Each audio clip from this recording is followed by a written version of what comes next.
Why do I talk about Stoic philosophy so much? Well, to a lot of people who are watching this, as was true for me for a very long time, you hear Stoic and you think maybe of a cow standing in the rain, just accepting whatever tragedy and terrible circumstances befall it. That is not what I'm advocating at all. Or maybe you imagine somebody with no emotion whatsoever.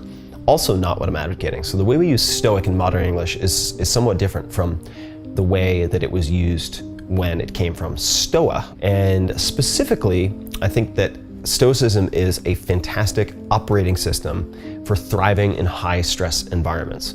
What does that mean? It means that it is a framework for making better decisions and training yourself to be less reactive. It goes very well with different types of meditation, but you don't necessarily need both. They're complementary.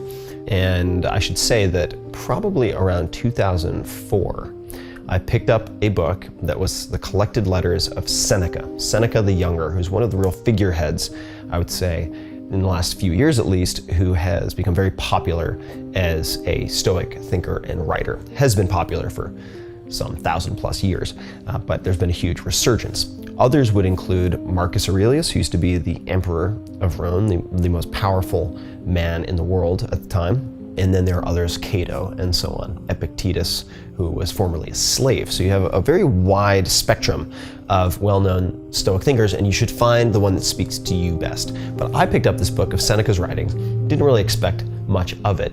And when people ask me now, what is your favorite book of all time? The book you've read the most, the book you've gifted the most. I've gifted hundreds of copies of Seneca's letters. He was a very famous playwright, one of the wealthiest people in Rome, advisor to the emperor. That ultimately didn't work out so well for him, but he was on the front line. So what I appreciate about Stoic philosophy is how well it is used in highly challenging circumstances. And some of the basics of Stoic philosophy, which have been applied in the Super Bowl, which have been applied in training of all different types, have been applied by prisoners of war in wartime. I would say a few things. Number one, it trains you, much like the Serenity Prayer in a way, but it's more systematic, to focus on differentiating between the things that you can control and things you cannot control, and really only focusing your energy on the former. So for instance, if you watch your friends spinning out of control on social media, freaking out about politics, and all they do is bitch and whine and whinge about politics, well, if we sat down and thought about it, the vast majority of those people are not going to be in a position, nor are they going to take steps to change any of that reality. Therefore, it is a lot of wasted energy and calories and brain cycles. All right, so really, really learning to repetitively, consistently focus on things that are within your sphere of control. That doesn't mean that you are passive. And certainly the reason that people like Thomas Jefferson, George Washington, the founders of this great country of the United States of America, who were certainly rebels and revolutionaries and extremely aggressive and contrarian in many, many ways, went to Stoicism is because they knew they had a lot of hard battles ahead and they wanted to make wise decisions. All right, so number one, you're learning to focus on and expand the sphere of action that you have, the things that you can control.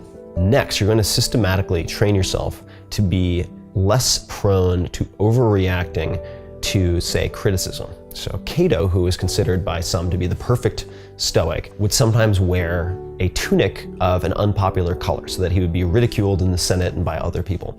He did this specifically and other things like it so that he would train himself to only be ashamed of those things worth being ashamed of. So the superficial things he would experiment with, and he would catalyze other people making fun of him or insulting him so that he would develop a tolerance for it. This is very, very practical. And there are many corollaries to this, as well as the next piece, which is, in effect, practicing poverty in the worst case scenarios so that they hold less power over you. And that could take the form of, say, Kevin Kelly, who's been on the Tim Ferriss Show podcast, fascinating technology futurist, as well as founding editor of Wired magazine. So he knows worst case scenario, because he has done so much backpacking and lived off of instant oatmeal, that worst case scenario, he can always have his backpack, instant oatmeal, and a cup of coffee, and he can be happy. And he knows that because he's practiced it. And Seneca, in letter 13 of his letters to Lucilius, which was, I believe, on festivals and fasting, talks about setting aside a certain number of days, and I'm paraphrasing here, but a certain number of days during which you will eat the cheapest of fare, wear the coarsest of dress, etc., asking yourself all the while, is this the condition that I so feared? So, practically speaking, I've built this into my own life by fasting, by exposing myself to cold. I have a practice of cold exposure, which is done very safely. I have different types of planned suffering and planned poverty so that any type of unplanned suffering or unplanned financial hit will have less of an impact on me. And this applies in many different fields. This is, I suppose, a compatible ethos with the more you sweat in peacetime, the less you bleed in wartime. All right, you want to prepare for the unexpected turns of fate by simulating what the worst case scenarios would be. This is very, very practical. And then if we look back to Cato, for instance, well, he would wear these ridiculous outfits. I will spend time walking through, say, California in San Francisco, okay, hippie liberal central with, say, a cowboy hat on, just to see what happens, because you will get all sorts of sideways glances and so on. And I might then go to Utah. I went to a very conservative part of Utah, and I wore what I call my party pants for a day or two. And party pants are these very flamboyant, bright blue, floral patterned pants, which effectively look like the upholstery on your grandma's couch. They're hideous.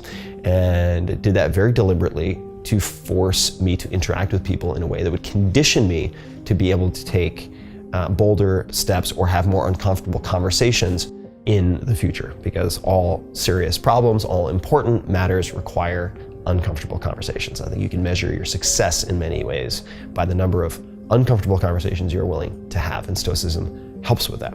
So I can go down the list, but there are very, very practical steps to take, and then you can translate that into your own life. So for instance, a lot of the advice that you might get from a former Navy SEAL commander like Jocko Willink, he wouldn't call Stoicism, but the mental toughness that he has developed and also trained in other people is very much, I'm not going to say identical, but a close cousin to Stoicism. And if you look at, for instance, advice that you would get once you're thrust into the public eye, and a lot of these letters, the moral letters to Lucilius, are along the lines of, "Dear Lucilius, I hear you're being slandered by your so-called friend so-and-so in the Senate, and he did this, but then he said this behind your back. Here's how I would recommend that you deal with the situation." And I would translate that into, for instance, advice that I give people who are about to get a lot of public exposure. And I say, you're never as bad as they say you are, and you're never as good as they say you are. All right. And I want to touch on a common misconception or maybe aspect of Stoicism people find unattractive. So you're never as bad as they say you are. You're also never as good as they say you are. And this helps you to keep a level head. Some people fear that if they adopt Stoicism or study Stoicism, that they will become this very Vulcan-like creature that has neither, that certainly has less of a dip in terms of the lows of life, but that simultaneously you're going to sacrifice the highs. You won't have the peaks of joy that you experience as a normal person. To that, I would say, number one, you are a thinking person, and much like any book you would read, you can pick and choose. So you can pick and choose the elements that you find most useful, that you think are going to be most applicable to you, and then you can test them. All right. So I happen to think of my own philosophies not as Stoicism, and not as an evangelist necessarily for Stoicism to proselytize other people. I pull from elements of, say, Buddhism or Zen Buddhism. I also pull elements from Epicureanism, which was really seen as almost the opposite of Stoicism. But to be maximally content and to find joy in the small things, I find that to be a very helpful counterbalance to some of the Stoicism, which can get a little dry and somber at times. But what Stoicism will do, if you embrace it in many respects, and Zen Buddhism also very helpful for this, is help you to develop a present state awareness so that you are aware of your thoughts and emotions before they take control of you and lead you to make very bad decisions, whether that's lashing out at someone verbally, whether that is making an impulse buy or sell decision, or otherwise. It is a fantastic insurance policy that allows you to have more consistent well-being throughout your life in all areas. And that, to me, rather than a cow standing in the rain, is Stoicism, and certainly I view it as one of the keys to any success that I have had in the last decade or more, whether that is in the world of publishing, podcasting, angel investing, or otherwise. I really think that this is a core underlying foundation upon which my best decisions have been built. So I hope the same for you.